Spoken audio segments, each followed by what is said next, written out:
So today is November 10th, 2017. We are welcoming you to the Taos Institute sponsored program that we call Week in Dialogue with the Author. And the Taos Institute is a nonprofit educational organization. We focus on social construction and relational theory and practice. And we invite all of you to join our various programs. We have workshops and conferences. We have a PhD program, master's program. We offer online workshops. So we invite you to take a look at our website and join in the various conversations. What you participated in this week, the Week in Dialogue with the Author, is a free offering. And this week we featured 3 books on positive aging. Many of you did participate in the online conversation, which took place on our Taos Institute online learning community space, and I put that link in the chat window at the very top. If you did not participate online this week, you're welcome to go to that link and join in even after today. And the other link I put in the chat is our regular website, which includes many, many resources, free books for downloading. It includes manuscripts and papers, videos. We just invite you to really take a look and explore and participate as you can. So welcome today to this call with Ellen Cole and Mary Gergen and Jane Giddan, who have been busy online chatting with you all week. And I am going to turn it over to the 3 of them to introduce themselves. So Ellen? Oh, me first? Okay. All right. So I'm Ellen Cole, and I actually am the editor of one of the 3 books and co-editor with Mary Gergen and co-author of one of the books with Jane Giddan. So let's see. I don't know. I guess let me just talk about myself a little bit, and then we can talk about the books after that. So I'm a professor at Sage College, and one of my colleagues, Tamika Gillum, is on the call. Hi, Tamika. Hey. I guess one of the salient things for me is that I still work full-time at age almost 77, and have just decided very, very recently when the right time for me is to retire, which isn't yet, but it'll be a few years out. So I bring a very personal interest to this field, and also an extremely intellectual, abstract interest, because we are pre-baby boomers, the 3 of us, and the baby boomers are at our heels, and Jane calls it the gray tsunami, and it's the biggest population burst throughout history. And so this is a very important time for this topic. That's kind of my introduction. I think I'm next. I'm Jane Giddan, and I'm 77 years old. And we went to high school together. That's my story. Okay. I met Ellen in 9th grade, and we were best friends in New York City, wildly adventurous, and have stayed in touch these many years. When Ellen came to visit me in Dallas, we were not yet 70, and we looked at each other and we said, oh my God, what the heck is this about? And we didn't know. We wondered what being 70 was going to be like. We were worried. We didn't have role models. It was important for us to figure this thing out. Academics that we were. I was a professor in a medical college for years, and a speech language pathologist. And we had both hit a moment when we were changing locations drastically across the country. We were making shifts in our careers. We were leaving old friends and having to make new ones. We were in new places that we had to adapt to. So that was an interesting springboard to our concern. We decided to ask people, academics that we were, we did research, we read the literature, and as Ellen said, there were a lot of sick granny studies about women in their 70s. So Ellen went back and got a master's in positive psychology along the way of this project. We started a blog, 70candles.com, which is now 7 years in, very active. We have over 1,100 exquisite entries from all over the world. Women are talking to each other, counseling each other, motivating each other. It's quite beautiful. And then we said, well, what about having face-to-face interactions? We were the women of the 60s who had encounter groups and feminist, interactions and so on. We thought this would be the same group of people. So Evelyn Eskin, who just disappeared from the screen, had hosted our very first 70 Candles gathering in Philadelphia. From there, we did many others. And finally, we got it all together and published this book, which reflects what we learned. And we'll talk later about what it is we feel women in their 70s, what matters to them most. We also did a gatherings guidebook for those who want to now keep going and have their own gatherings in different cities across the country. So 70 Candles has become my life. That's what it started out as a question, and it's now the answer. Keeps me very busy. Okay, that's all. May I add just one thing about those groups? To me, the most significant part of all of this research, other than the ongoing blog, were the conversation groups, the first one being at Evie's. And we tended to have quite homogeneous groups, which I think was very, very important. So we had, except for the age, we were all the same age, but in Dallas, Texas, for example, we had a group of all women who identified as American women of Mexican descent. And there were distinctive features from that group compared to the groups of white women who went to a prestigious high school in New York City, for example. Then in my living room, I had a group of all women who identified as African American, and specific issues came out there. So to me, that was one of the more exciting parts about our work. We also, by the way, were invited to blog on the Huffington Post. And so we have monthly columns that are still going on there that summarize a lot of things, stuff from our groups, some from our lives, issues of the day. You've done some fantastic things with 70 Candles. If somebody wanted to go on your blog, what would they do? They would just type in 70candles.com, and you'd be there. Enter a comment or reply to anything there. Along the right side are all the topics that we have covered, which are many. So you can go in and choose a topic that you'd like to. So in a way, it's a topic thread, or you could start a new post. So in a way, it's kind of an extension of what we're doing today that you've been doing before and will carry on afterwards. Also, I think you can continue on with this, right, Dawn? That if somebody wants to continue on here and make a comment, it can be included, right? Yeah, we'll talk about that towards the end of the call today, but the Ning, the Taos Online Learning Community web space for this conversation is going to be ongoing. Oh, good. So I'm Mary Gergen, and I feel very much at home with this because I've been involved with the Taos Institute since its founding 25 years ago.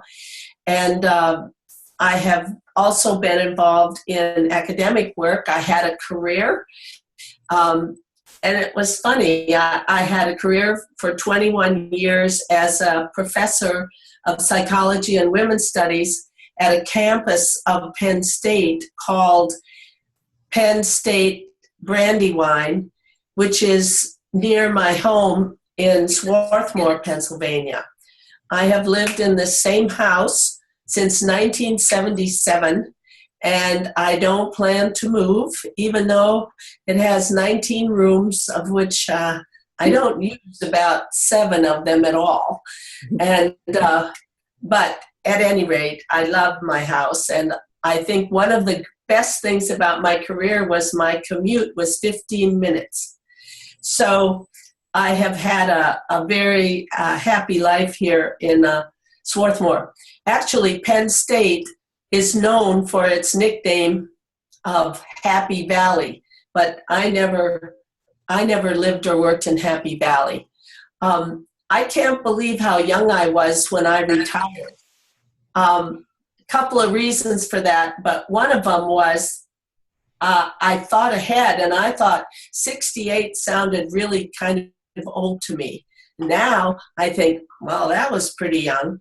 But I started to feel like I was on a track, that it's, fall and the first day of school and then midterms and then vacation and then start again.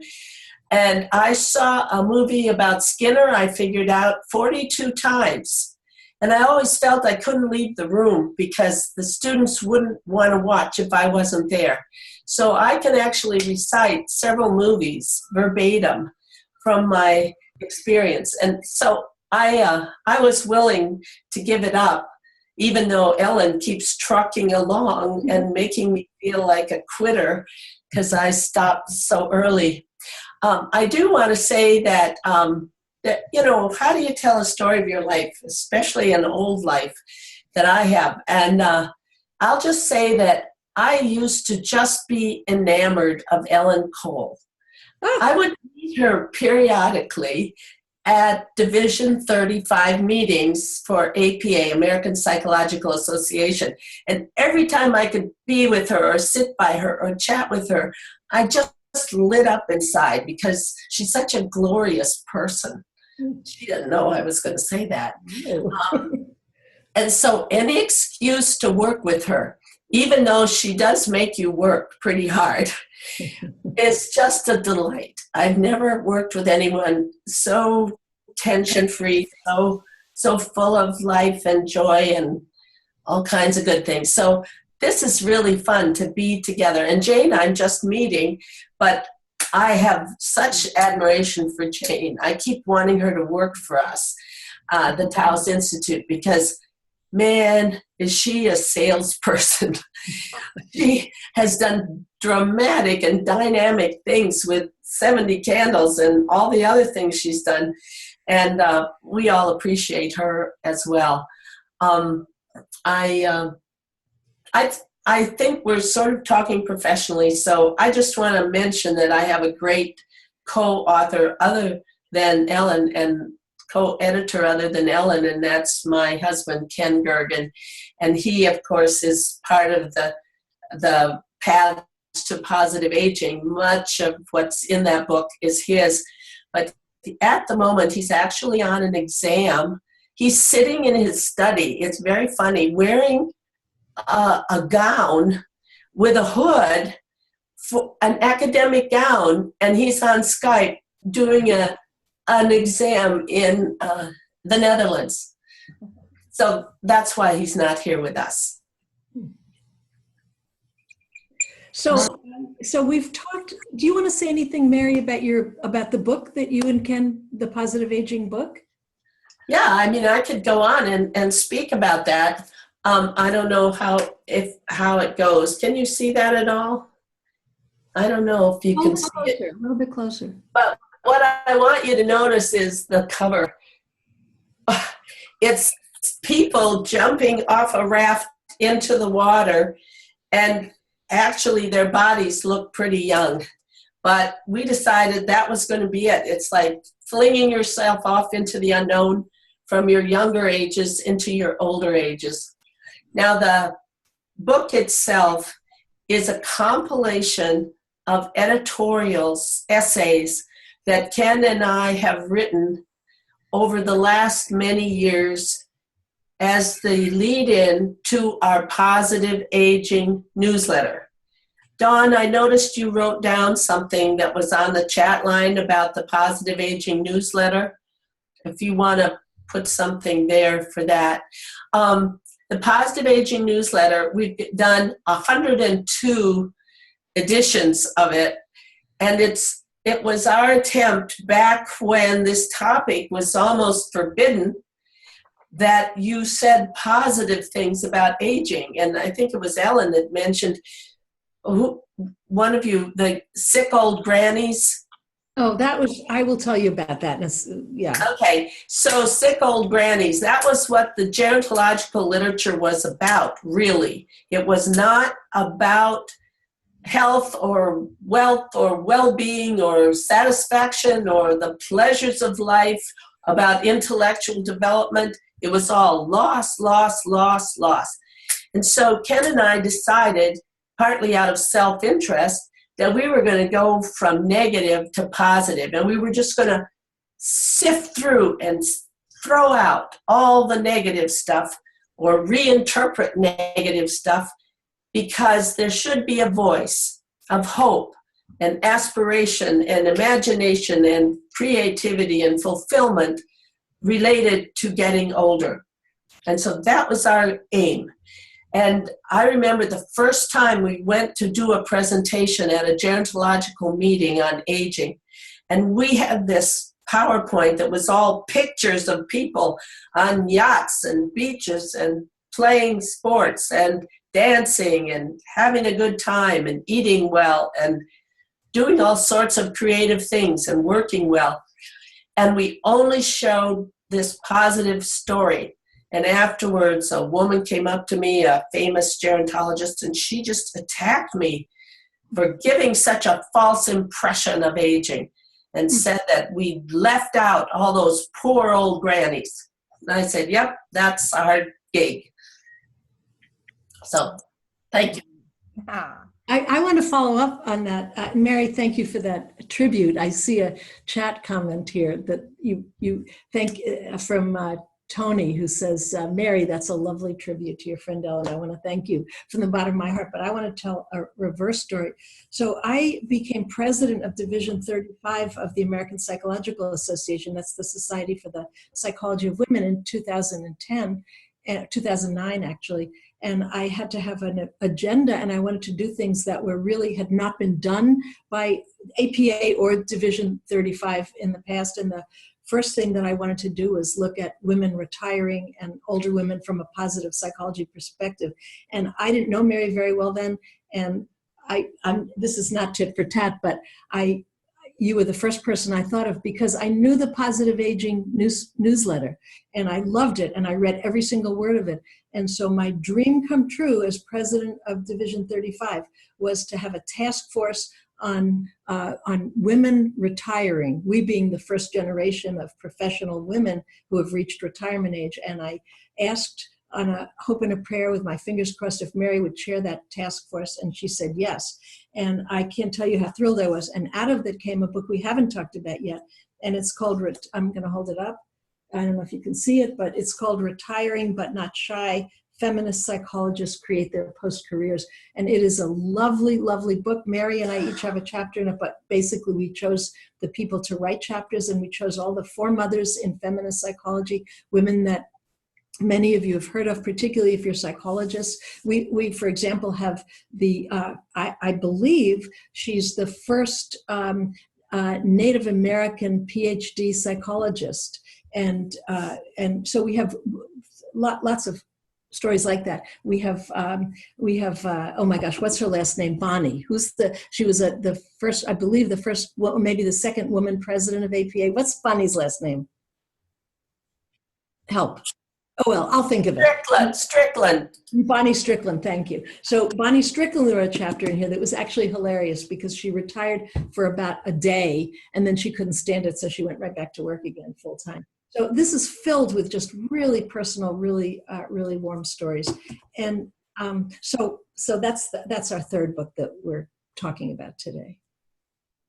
So great. So thanks for the introduction. And do you want to just take a few minutes and kind of do some reflections on the online conversation, some aha moments, some favorite posts, some highlights? I would like to.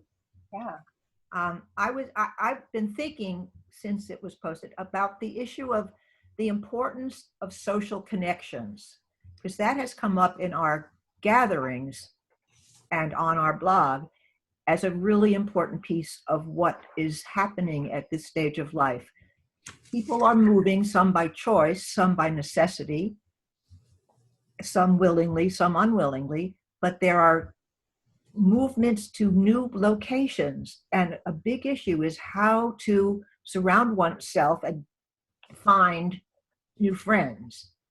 We know that Laura Carstensen said that social isolation is as big a risk factor for ill health as smoking.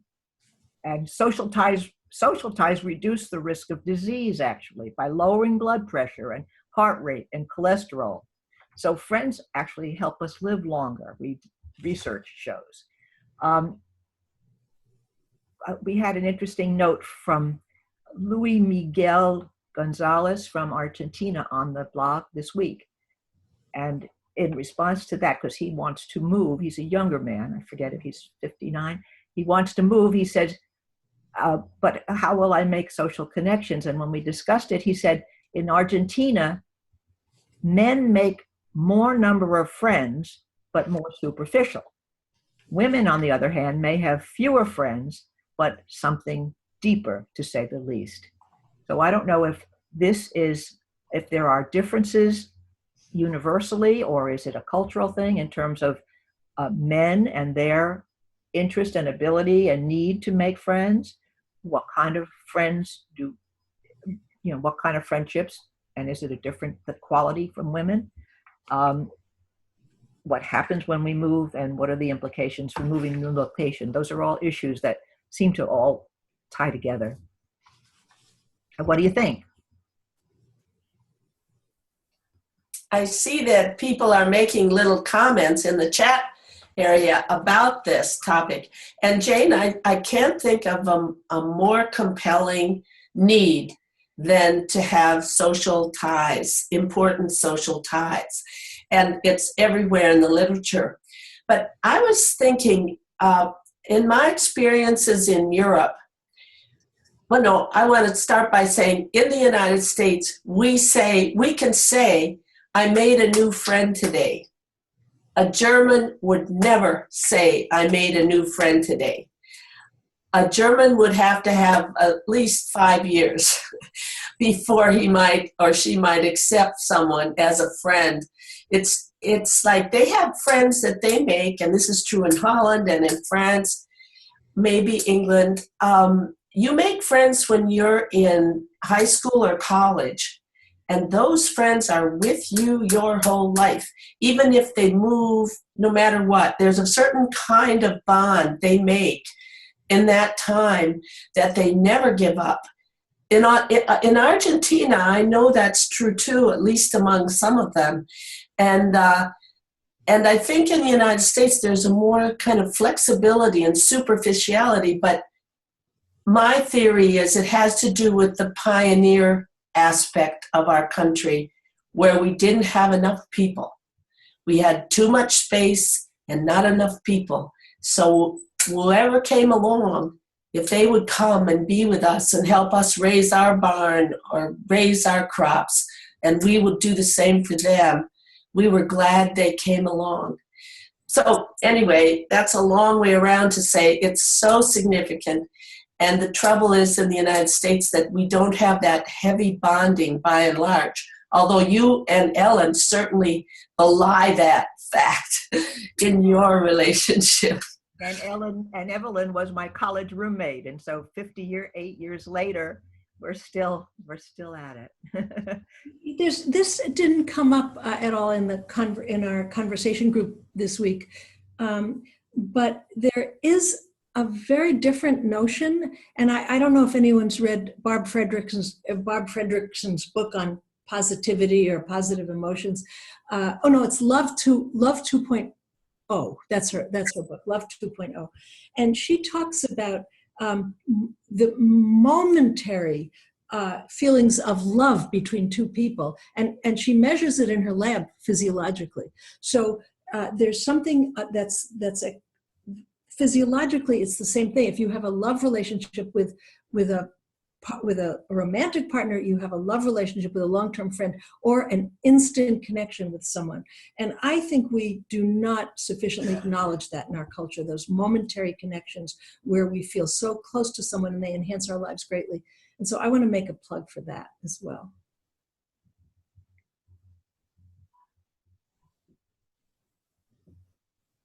And what else from the online blog this week struck you or really intrigued you, inspired you? I know there was a lot of conversation, so what else from the conversation? Well, what I wanted to do for a minute is Tony kind of piped in here, love to explore this new lens or frame. And David said, I do think there's a gender factor here. And there's a conversation going on. And I guess Peter said, it'd be worth it to explore what is meant by different degrees of friendship. And I think, Ellen, you were just referring to that. And I love that idea that that instant love feeling that people can have that doesn't get much attention. But maybe, Dawn, can Tony and David or no, they're not supposed to talk no, right? They can chime in. They just have to unmute. So, yeah. And and it really, so Mary, I think you're very fortunate, and I have to say I'm jealous. You've been living in the same house forever. That's not the case for most, certainly most Americans, and I can't speak for other cultures the way that you can. But we're a transitory culture, and most of us don't live next to our children and grandchildren, and I wish that I did, but I don't. And so I think that those momentary friendships and making new friends quickly, I think that's a very, very important part of old age or later years, maybe all of life, but especially later years. And that brings me to a subject that came up in the blog, and a subject that's very, very important to me that I think a lot about. And that's this aging in place movement we have right now in the United States. I actually think that part of that is an insurance scam, that it's easier for the insurance companies. They don't have to pay people to stay in assisted living places if they can age in place.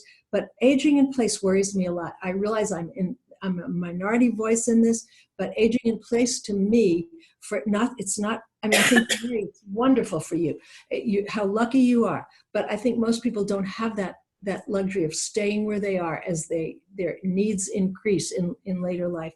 And so I would like to see a movement where, first of all, it's aging in the right place. I've said that before in public forums, aging in the right place, but having really good senior living accommodations for people who are not necessarily very wealthy. We have lots of wonderful places for people who are wealthy. I visited many of them. They're like resorts. I could move in tomorrow, but that's not going to be the experience, or that's not going to be in everyone's ability. So one of the things Jane and I found out when we did all of our conversation groups for 70 Candles is that when women turn 70, something they think of for the first time is, what am I going to do for the rest of my life? Where am I going to live?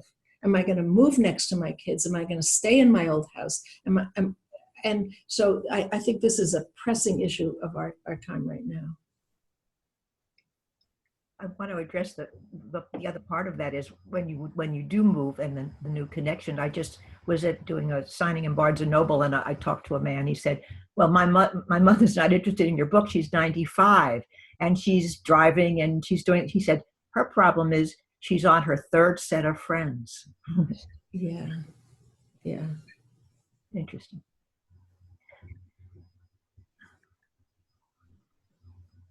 I might point out that in our book, there's a whole chapter on the whole array of housing living options in the United States today. And it's true, not all of them are affordable for many people, but there are a lot of choices, and certain cities are doing more to subsidize housing than others. And I was looking at the Minnesota, as I mentioned on the blog, the Minnesota website for the aging services, which are quite extensive and with lots of grants helping poorer people, I believe, including the indigenous Indian population. So that's good news. There's also a movement of co-housing that's going on. And I don't know how many years that can sustain, but it's an interesting model, especially for the group call themselves elder orphans, which is an interesting group on Facebook. So they are women moving in together to share home expenses, responsibilities, and have that social companionship. It's a nice idea. I want to change the subject because Dawn asked us what are the themes that stood out for us about the conversation we've been having all week, and clearly that is one of them that really resonated for me. But I took pages and pages of notes from those conversation groups because I enjoyed them so much.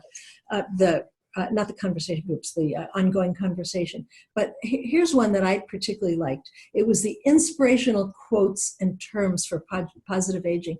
And Peter Whitehouse, I see your photograph right in the middle of my screen here. And I want to talk a little bit about some of those quotes. And then I want to end with something that you said that I thought was really urgently important. So here's some things that came up on the in our discussion.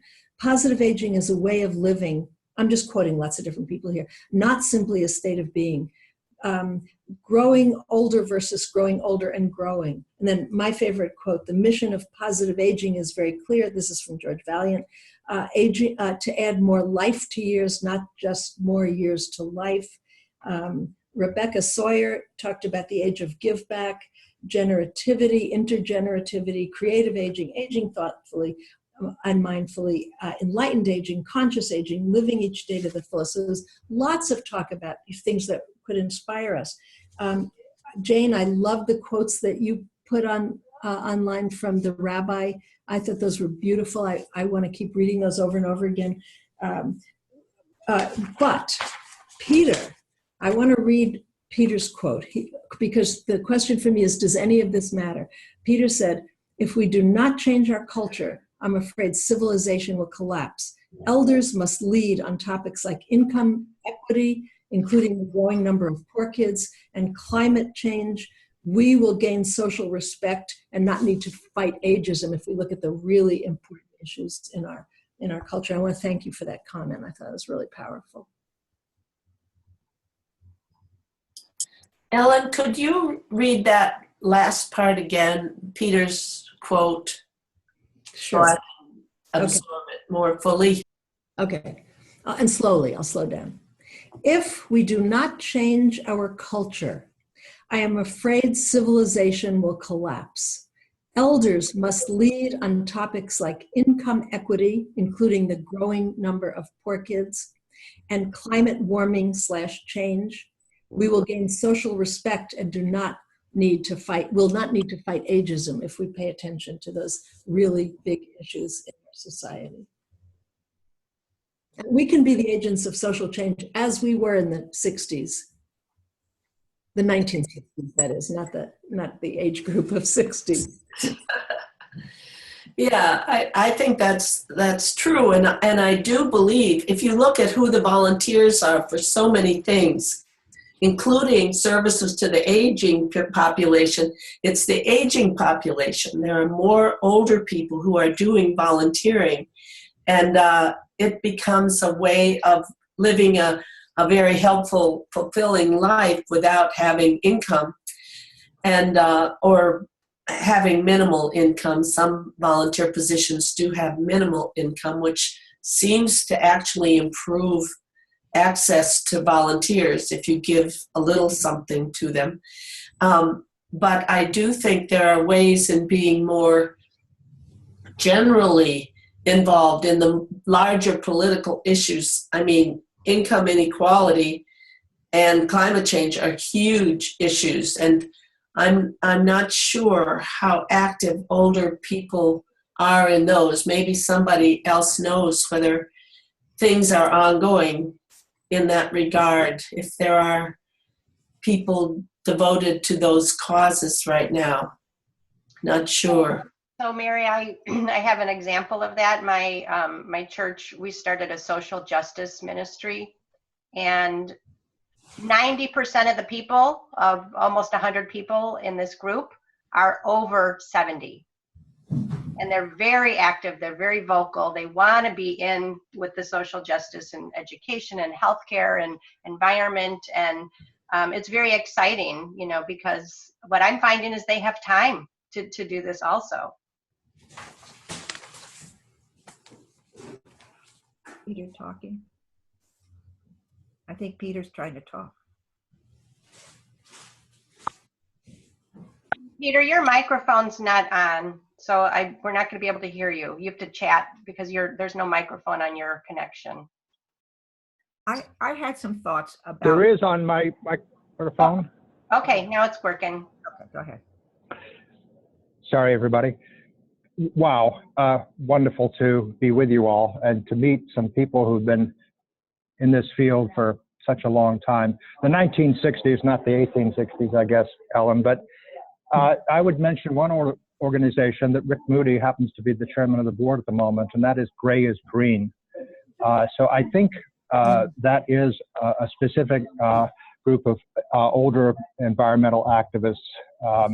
And I think the notion that elders have a sense of perspective on history, which gives them also some sense of wanting to contribute to a future that they leave to the next generations. And that's why in my work, I emphasize that an important part of this work on income inequity and climate change and the like is to work with kids. The conversation about ageism we had on the Ning site, I mean, to me is an interesting one because this notion of whether ageism is just against elders, and there's certainly enough of elder abuse that we need to pay more attention to that. Absolutely. I work with people with cognitive impairment. They're particularly vulnerable. But the notion that we're also not doing well by our kids, I think needs to be part of the conversation space when we talk about legacy and elderhood and the challenges we're facing. So thank you for allowing me to contribute that. I was thinking that we are ahead of the curve. We're not really like first responders at a catastrophe, but we're more like explorers in a new land. We're really only a century into this, or 17 years into this added 30 years of life, potential life, in what's this being called the era of extended longevity. So we are in the vanguard. We know it, we see it, but there's ageism, we're still a minority. But when our grandchildren grow up, they're going to living to 100 is going to be a very common phenomenon. And the more there are older people, the less likely they will be subject, I think, to ageism, because they will have more power and energy and presence. And hopefully society is going to build the homes they need and help with the transportation and do the things the cities so badly need and towns need to do, so that life will be built for older people eventually. There's just going to be too many to ignore and too many to cast aside, my idea. So I want to respond, Jane and to Peter. I'm not ready to let go my fight against ageism. And what I think of, and I think, yes, of course, every age and every race thing, not every race, but I mean, there's discrimination against all kinds of groups. But my interest is in ageism, and I see it every single day. And so I don't think we can wait until people are living to 100. I think we have to stop it now. And it's like that sign in the train station: see something, say something. And I'm interested particularly in microaggressions against microageism, sorry. And for example, people will say, I don't know, you're 77 years young. I think that's the example that I put on our blog. Something happens every single day where old people are put down and people raise up youth and midlife, and it's good to be 30 and 40 and not so good to be older. So I don't in any way want to give that up. Now, I do want to say one final thing, and that's when I had the group of all African-American identified women in my living room, and I raised questions about ageism, they laughed at me and they said, wait a minute, for us, there's no such, we don't care about ageism. That's not part of our cultural experience. Now, I realized this was just 10 women in my living room. They were all 70-year-old women, African-American. They said our issue was racism, and they were free. They all grew up in the Jim Crow era. They had, and these were all women, professional women. Some of them, they all had graduate degrees. They were, and the first in their fields. And every single one of them had current examples of racism. So I also don't want to forget that experience as well. I think that's an important part of the discourse, that there are cultural differences. is it open for people to make comments in general? Go ahead. Yeah. Go ahead. Welcome. So I want to thank everyone. I'm Claire, and I've appreciated reading the books. I'm really appreciating being a part of this very exciting conversation. Some of the things I think are so important that we're talking about are both the differences from a cultural perspective, be it African American or be it German or be it Kenyan, where David and I have been doing work in Kenya. And part of the focus, I think, is on changing how youth, and I mean young kids, view elders. And one of the things we did in Kenya was ask kids to tell a story about their character strengths. And one story we heard over and over was about their character strength of kindness, and how their kindness was displayed was oftentimes taking care of an elder and taking care of someone in the most respectful of ways. And it could have been caring for them physically or being in dialogue with them, taking in their wisdom. So in that culture, growing old is seen, and yes, there's a lack of resources and you are more of a survivor to live to be 70, but it is seen as something that is a strength and something that means you are resilient and that you are now wise and worthy of care. And I'm just wondering how we could teach kindness to kids in this country, and how we could value wisdom. That's beautiful. I'm thinking of the experience in China that I wrote about, which was this caring that's increased there than it is here, and how it feels a little strange that, someone always sort of holding your elbow and tucking your head into the car and opening the doors. And I sort of appreciated it, but it also felt overly solicitous, because I was coming from the American culture where you don't get that kind of care, and in fact maybe don't get enough attention for what you might need some help with. So I think it differs from one culture to the other, and I think your point is well taken, that if you live to be that long, well, you must be special in a way, because not many people can live to be 70 in that culture, I guess. Mm-hmm. I do want to add one more thing, if I could, which is a research study that I recall, in which younger people and older people were given sort of human relations problems to solve, mother-in-law or new baby or sibling rivalry or a whole variety of issues. And that the younger people who were the subjects of the study rated the older people's advice as better than the younger people's advice. And this was thought of as an example where there is something like wisdom that older people can acquire, which has to do primarily with being able to take multiple perspectives on issues. So there isn't just one way you have to see a problem. So there is some grounding of respect for the wisdom of older people, at least in some ways sometimes. So related to that, Mary, two things. One of the things that really, I was really interested in your comments about your China trip online. One of the things you said was that you and Ken came home feeling older, in not a good way, because of all this all this care that you received. And so I think that whole question of how much care is good and kind, and then how much is too much and offensive and patronizing, I think that's, to me, that's really important. And then I want to mention one other study in relation to the one that you just mentioned. It was an epidemiological study done at Yale that showed that if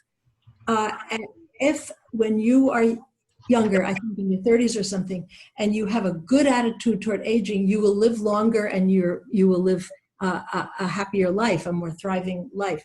If you have a bad attitude toward aging when you were younger, you will actually be less healthy, you will die sooner, and you will have a less fulfilling life. So the whole idea of that teaching kindness and respecting old people, but not too much, it seems to me to be really important.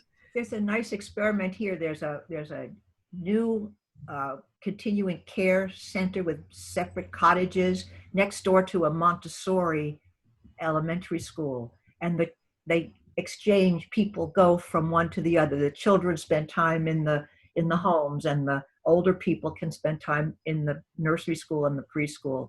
And it's a wonderful idea. And this is maybe one way to nurture this concept that old people are good and caring and equals to anyone else. Jane, I want to add to that. Peter Whitehouse had to leave, but he did post a comment about his intergenerational school.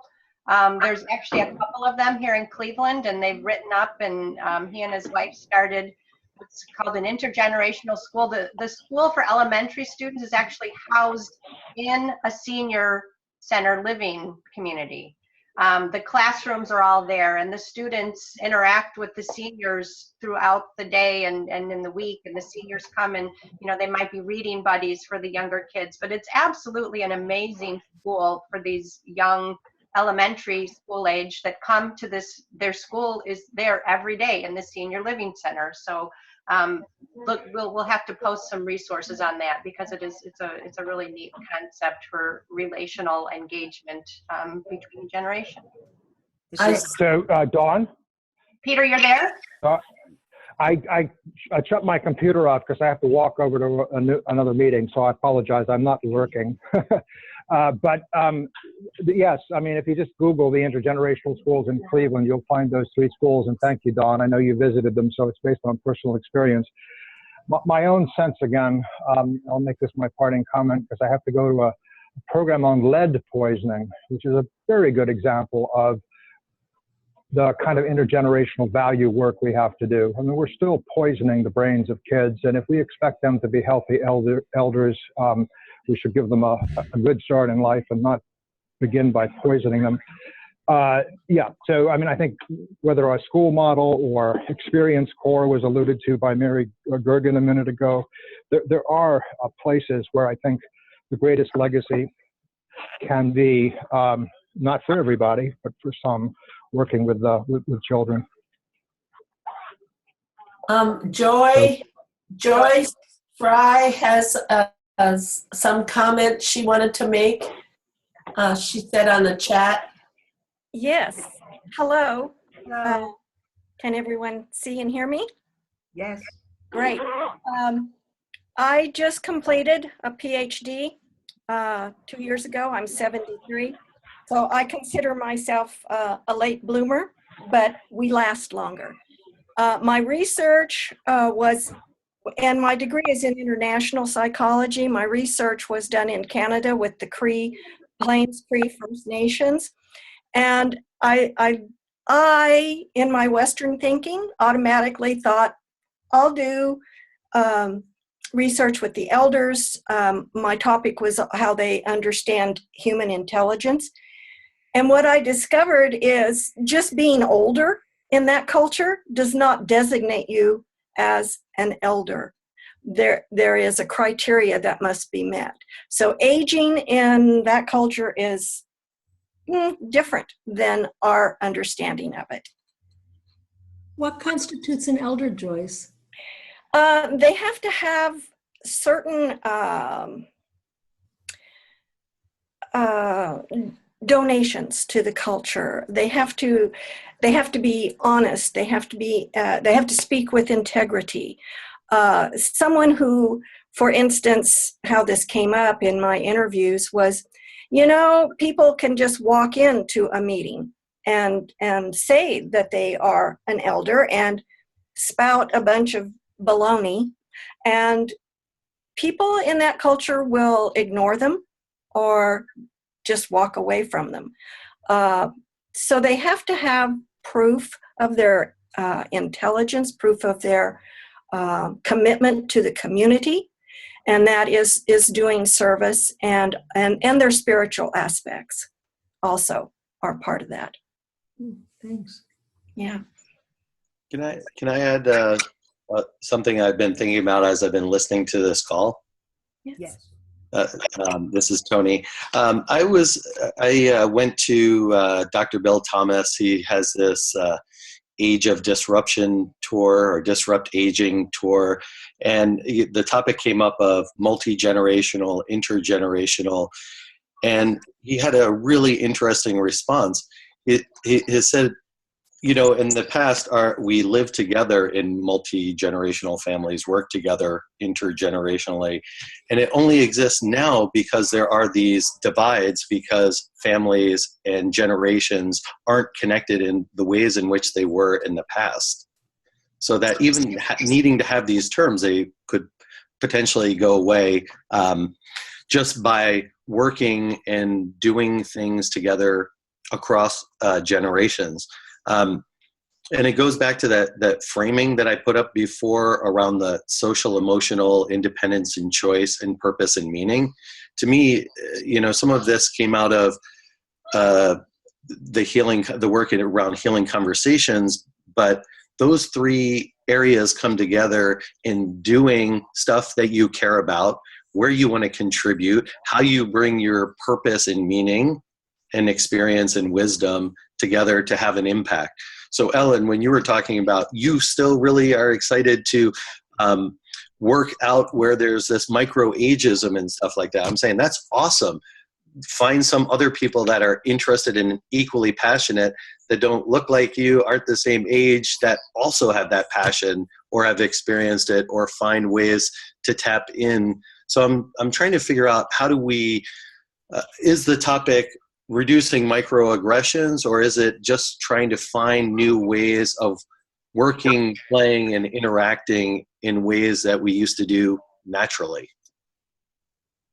That's my 2-minute blurb. Wow. I think technology has, social technology, social media has a big role in that, Tony. Yeah. The more connected we've become, the more separated we have become. I wanted to mention that there's a kind of a strange reversal to the past, in that the most frequent place where young people, 19 to 34, something like that, live now, single people, is with their parents. Huh. Yeah, because they're trying to earn money, they're trying to save, they're trying to pay off their student loans, and mom and dad offer them a place where they can sort of get themselves together, or not. So there is some intergenerational togetherness there. Coming back around. There's a whole new term for that in developmental psychology. It's called emerging adulthood, and it's now considered, used to be, 18 or 21. Now it's moved up to 23 or 25 before you're considered, because of all the things you've been talking about. Yeah. About the role of grandparents, where we are grandparents who have moved near our family. And in terms of microaggressions and attitudes toward older people, the power of grandparents should not be underestimated. I mean, you can be a model for your grandchildren and their friends, and it feels really important to be doing that. Many of my friends have dedicated one day a week to daycare to save the money that the younger people have to pay to have their child in daycare. And also they love it. I think for some reason you love your grandchildren in a purer, more holistic way than you love your own kids. I do think that.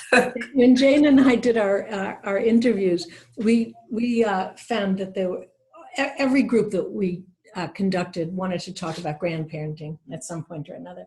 And we found that the grandparents fell into three pretty coherent groups. And there was one group that I would put Jane in, where she and her husband moved to be with their children and grandchildren. And then I would put myself in the second group. I love my grandchildren. I'm crazy about them. After we're done with this conversation, I'm going to go spend some time with my granddaughter, who's 15, and we're going to design T-shirts for Thanksgiving. That's a surprise for the rest of the family. But I have to travel 3.5 hours to get to her. But I would put myself in that category of I love my grandchildren. They're really important in my life, but I also have a very independent life. And I don't get to do that 1 day a week. And then we found that there were some grandparents who I wouldn't call them cold, but they were just indifferent to grandparenting. It just wasn't part of their identity. And my favorite quote of all, and Jane, we put this in the book, is I'm trying to remember the exact, I don't want to paraphrase it incorrectly here, but there was one woman who had been a dean at a school that I will not mention, and the day that she retired from being a dean, her daughter called her and said, "Oh, good, Mom, now you can come every Wednesday to take care of little Patricia." And the woman said, "Honey, there's a reason I put you in daycare." Oh. So she said very lovingly. So we put her in the third category of women who were pretty indifferent. But I want to say something else too, and we're talking now about intergenerational connectivity. I think that's very important. I also think it's extremely, extremely important to be with people our own age, and in my case, I would say with women my own age. I played tennis yesterday. Mary played tennis today. We live in different states. We didn't play with each other, but I played tennis yesterday with a group of women, all of whom were my age, and we laughed ourselves silly about various foibles and problems we're having with our bodies, and I think there's just so much strength that comes from being able to kvetch with people who are very much like us. So I don't want to negate that part of it either. I agree that it is important to have friends who are your age, but I think it's really important for us as old people to have friends of all different ages, because you might outlive your friends. You might want to be in touch with different parts of the culture, even the music, the entertainment, what's going on in the world. I ask other people, I ask my grandkids, okay, who is singing that song and what's the name of it? And she knows everything about it, or how to do it, That's right. To have a wide range of friends at this stage of life. I agree. And I think that's one of the main reasons I keep teaching. I think I have so much fun with my students. What other 77-year-old knows what Netflix and chill is? I do. Else, never mind.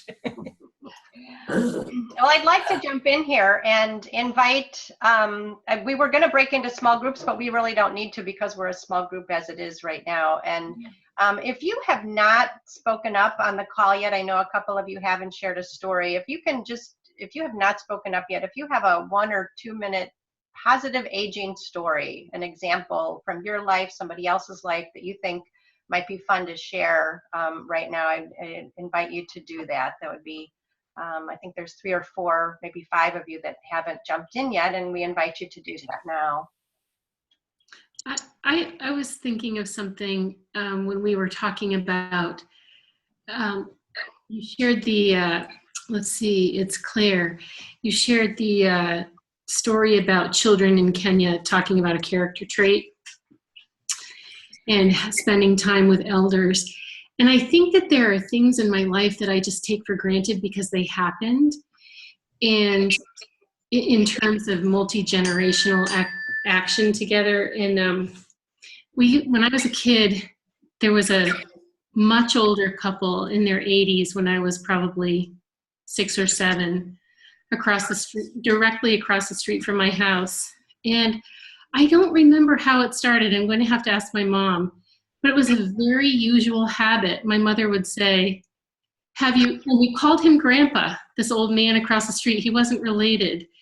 But he would say, have you gone to talk to Grandpa today? And we called his wife Mrs. Beckwith. We didn't call her Grandma. I don't know why. But he was Grandpa Beckwith and she was Mrs. Beckwith. And she would always sit on the front porch, and he was blind. And he listened to books on on a turntable on records that he would get from the library. And it was just, my sister and I would go and talk with him for, I don't know, 10 to 30 minutes a day. And I think it was good for all of us. It was, and it was just the way it was. And my grandmother, my father's mother, moved in with us very suddenly, the 4th of July before I started 4th grade, because my grandfather died that night. And that the next day, Grandma came to live with us. But it was a very different relationship from the people across the street. I was kind of just reflecting on how the ones that we choose to be with and the ones that we're with automatically and how we feel about that. It was, I don't know, I have to write about that, I think, to figure it out. But I also very much identified with this broad spectrum of age and friendship. I'm in my early 50s, and I have young friends in their late 20s, and then older friends my mom's age. And they all bring something rich and wonderful to our lives. Yeah, great. Thanks, Mary. Anybody else? Evelyn or? T. Gillum is Tamika. She's one of my colleagues at Sage.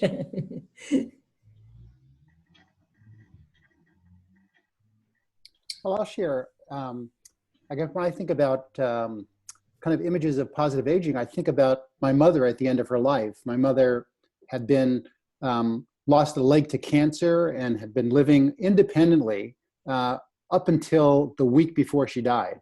And what was really striking about her is that she continued to, when she cooked for everybody, it was like she would cook for us. Here we think we're going over to take care of her, but she would be making meals for us. She would be preparing food for us. And I think about her being kind of engaged until the last kind of week of her life. And at the end, I was really struck by her relationship with the doctor. The doctor came to see her, and it was the last time she was going to see her. She was now in hospice.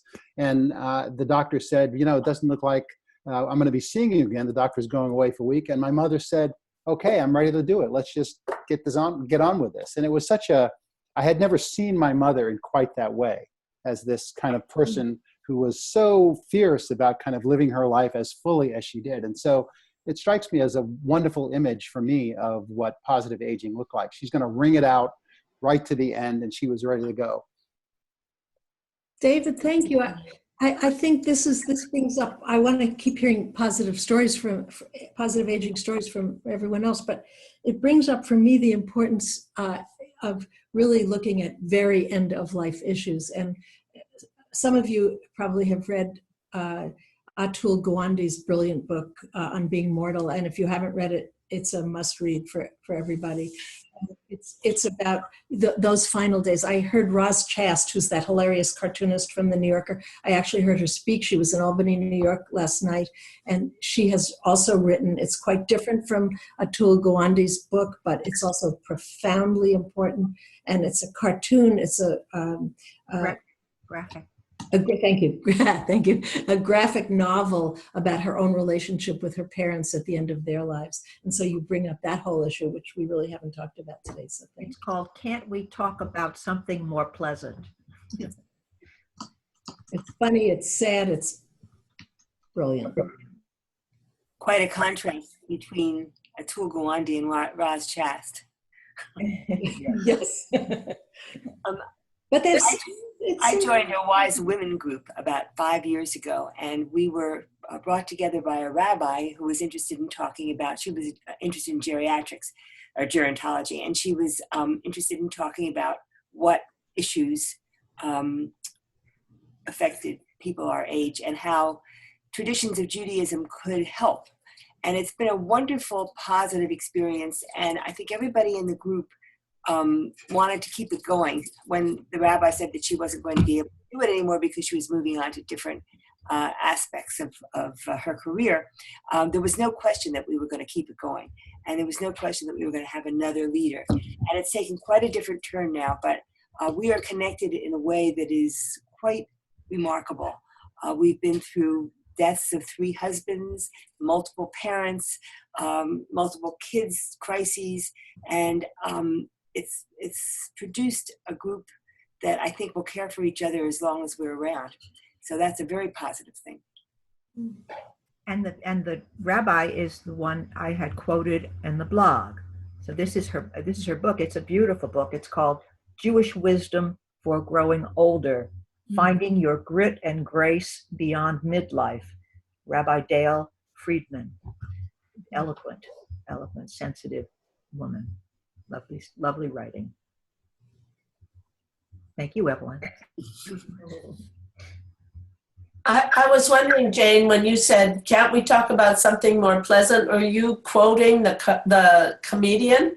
That's the title of her book. Yeah. Oh, Tries to talk to her parents. She's an only child, and she tries to talk to her parents about the end of life and planning, and nobody will talk to her about it. And so they talk around the subject, and it's a wonderful, it's illustrated page after page with her drawings and how they end up their lives. It's worth reading. I would like to see that a required book for psychology students in college, actually. that book? The graphic novel, yeah. Uh-huh. I think we haven't talked about it, but don't you think that some of ageism and some of not liking old, some of this is really not about aging, it's about dying. And that people don't want to die. And so to celebrate this era of life is kind of crazy, given it's sort of like you're in a car that's going to, go off the cliff. And so I think it's very brave of us to all be sort of finding all the very good things, despite losses, despite illnesses, despite everything. And yet, I do think it's right to celebrate and to be glad. And also, I think what's happening now with this tsunami, as you say, is that death and dying is now going to become more under our control than we've ever had it before. So once something becomes more under our control, it loses some of its fearfulness and some of its, angst. So people can plan their own funerals, they can plan their own wakes, they can plan their websites that they want to have. There's a woman who had her 3rd wake recently at a Chinese restaurant in town. She keeps inviting people, and she pretends it's her wake so that she can hear them say wonderful things about her while she's still alive. She's now 87. She says she thinks this may be her last one. She's not sure. But that this whole area is very important to think about as in relation to ageism and in relation to the rejection of old as a good thing to talk about. Well, yes, loss and the end of life is really an important topic. And one of the things, maybe considerate control, is that people are now talking about it. I mean, it hasn't even been a subject of discussion. There are these death cafes around the world. They started, I think, maybe in England, where people get together on a Sunday afternoon and just discuss all issues related to death and dying and loss, and get accustomed to it, I suppose. This Dr. Cooper of the Cooper Institute that's here in Dallas, who's the guy who invented aerobic exercise, he has an idea that rather than decline and into old age and death, one needs to stay at peak performance, keep up and healthy and well, and then end of life, from that point. It is a wish for everybody, I suppose. A couple of Aging in America conferences ago, Tony, who just dropped off, and I were there to present. And at one of the plenary sessions, I sat next to a woman whose name I don't remember, but she said something that stuck with me, and that she had done some research about how I think it's 1880 or 1890, there was this dramatic shift in how we treated death and elders, and that death has become, since that time, much more, well, not much more, but medicalized. And especially now, it's a very medicalized view of the end of life, and how, you know, we have made this cultural transition of respecting our elders and then we living multi-generationally together. And it's interesting because I think that death was more normal for young people to understand, be aware of, respect their elders in that process, honor their wishes when we were more together and when it wasn't as medicalized. And I went to this amazing chat with Jessica Zitter, who wrote Extreme Measures and was in a documentary that was nominated for an Oscar called Extremis, which is on Netflix. If you haven't seen it, it's great. And then there's another guy whose name I can't remember who wrote a book called Modern Death. And he's a young doctor in North Carolina who is really engaged in this end of life conversation with patients and really makes use of all the resources, people like spiritual care and chaplains at the hospital to help with that. And the more that people are aware of that, I think the more helpful it is. That sounds helpful. The Atul Gawande is the same idea that what do you do when you don't have any more fixing to do? There's a new book that's on our book club list. It's called From Here to Eternity, and it's about death practices all around the world. It's about what, Jane? Say it again. Practices of death about death and dying in all different cultures around the world, which are very, very different, apparently. And I think it will be an interesting read, From Here to Eternity. It's a great movie too. Yeah, I think in our country there is an alternative movement in talking about end of life, which is the hospice movement. Anybody who's been involved in hospice and end of life care, it's a spiritual transformation. It takes away your fear of death and actually provides an opportunity to see that it's really tied to, as you were saying, being fully present in your life. To the degree that we can do that, we can end our life in that same way, which seems glorious. I spoke to my developmental classes about these issues, and I always asked them if they could live to 100, would they want to? And invariably, and these are, freshman, sophomore level college students, no one wanted to. And I found that very strange. I said, if you had health, if you could do everything, within reason that you're doing now and be healthy and keep your mind intact, would you want to? And they still said, no, it's too old. I would get bored with being alive. That was one of the quotes. I don't understand that. So I don't know, maybe as they grow older, they'll have a different appreciation for life. Joyce, for much of my earlier life, I figured I was going to die at 75 because my favorite grandma died at 75. And I thought that was really old. And, but as I approached 75 and now I'm past 75, I think that's ridiculously young. And so I think you just get a different perspective. So when you're 18, 19, or 20 years old, it seems really old. When you get there, I'm certain they all thought I had one foot in the grave. And that I think it's not I always thought, well, it's fear of illness and pain and, how we have to suffer before we die because we're old. But it wasn't that with them. It was more of what you run out of things to do. That's why we need role models. And yes, that's one of the things not that we are of the day. Yeah. True. Yeah. Anyone else have a positive aging example, story, life experience, other experience? I know we have two people that just joined in. We're going to be wrapping up here in about 5 minutes, but feel free to jump in with a positive aging example, story. You know what I want to talk about? If aging is supposed to bring wisdom, why are there so many not wise old people? I mean, people who voted for somebody that shouldn't have been voted for example. The majority of older people often seem to me to be on the wrong side of history, the wrong side of morality, the wrong side of politics.